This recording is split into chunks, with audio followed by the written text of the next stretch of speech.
Yeah, although prosecutors don't have to show a motive to get a conviction for first-degree murder, juries want to know the motive, especially when they see this clean-cut guy with no criminal background.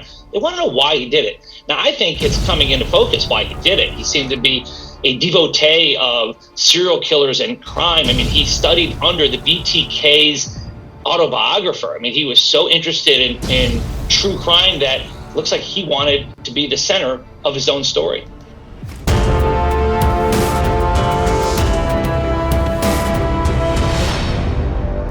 This is Reporter Room with Jessica Della Davies. Welcome to Reporter Room. My name is Jessica Della Davies, and today we're going to be talking about the Idaho 4 case. We have a lot to get into. Today, we're going to talk about Bryan Kohberger's sister. Was she at the crime scene? And if so, why was she there? I have enhanced photos to share with you of her. Bryan's posts regarding his visual snow and how this may have impacted whether or not he saw roommate D when she opened the door. Did this save her life? And the new court order to seal information to protect someone. Who are they protecting? So Bryan Kohberger has two sisters.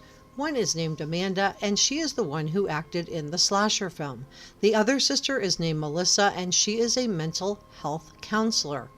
So this photo has been circulating, purporting to be one of Bryan's sisters at the crime scene, and it has a lot of people asking, why is she there?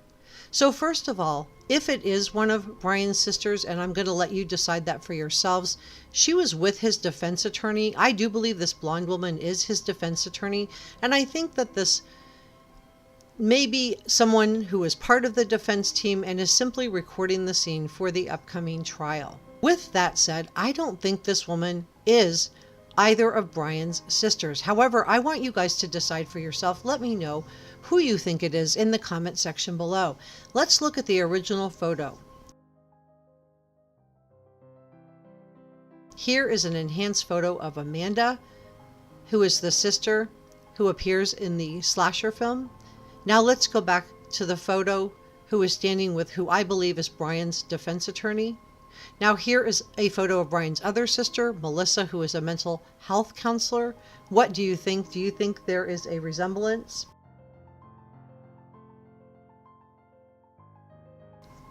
We're going to talk about the new court order in just a moment and Bryan's Tapatalk posts related to his visual impairment and visual snow, and how this could have affected whether or not Bryan saw roommate D, or if this affected his ability to find his knife sheath.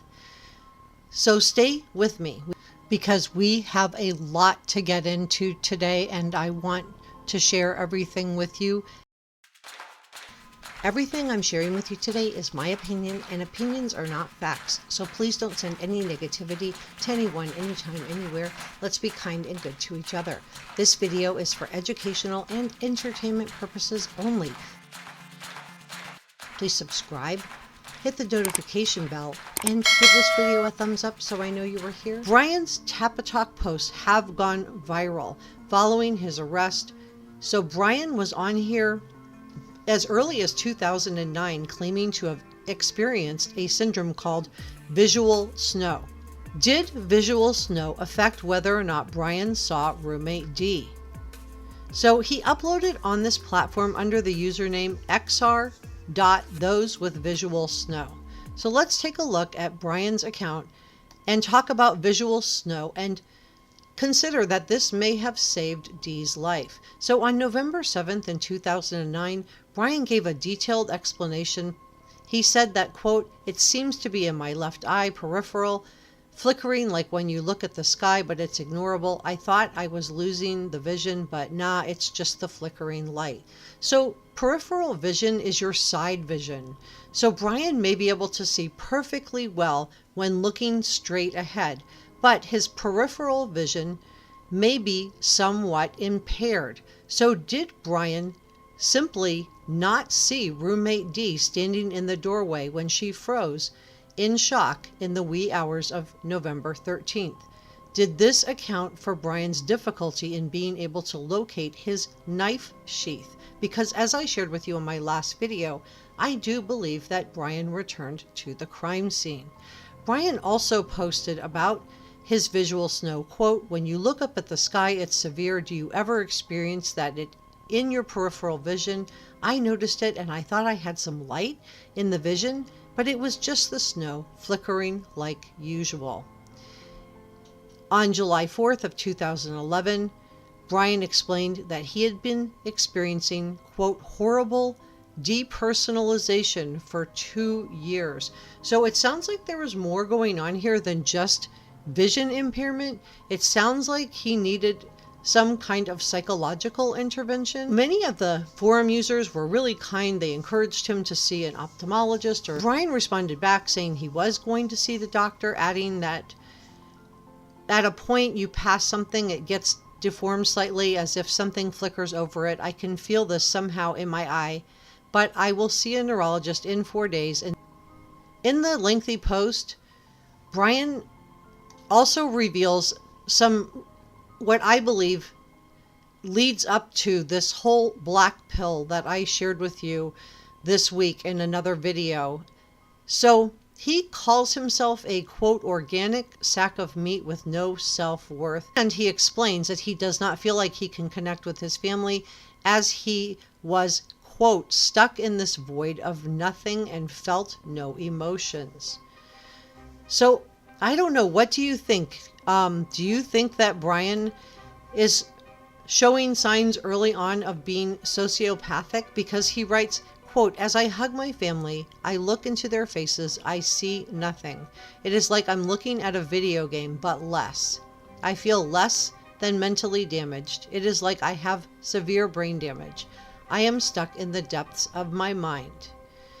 So I'm wondering if this is what drew him into the study of criminology.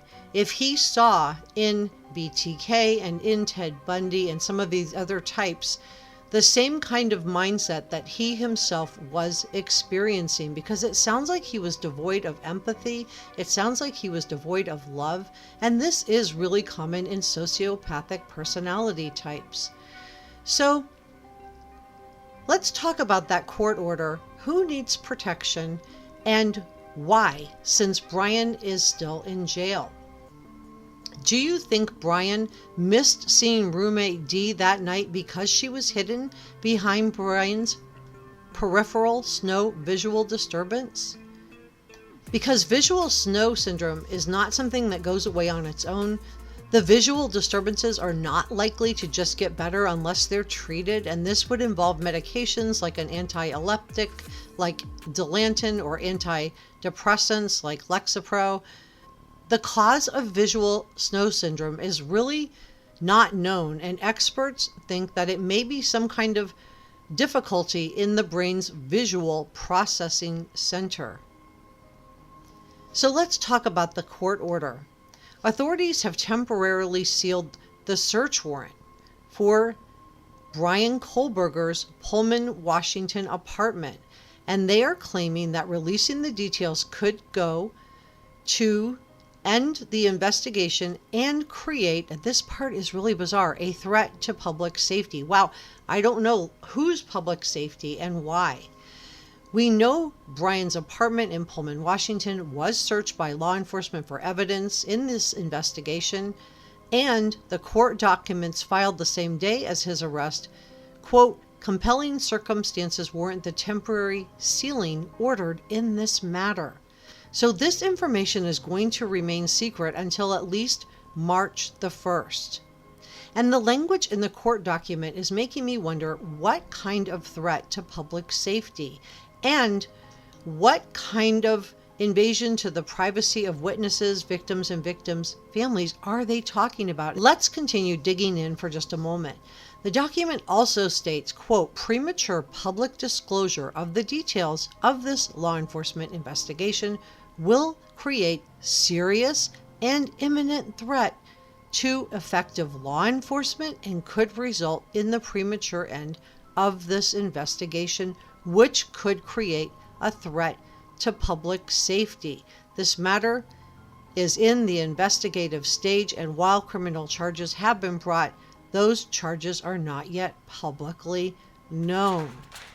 Who do you think this court order is protecting? Subscribe.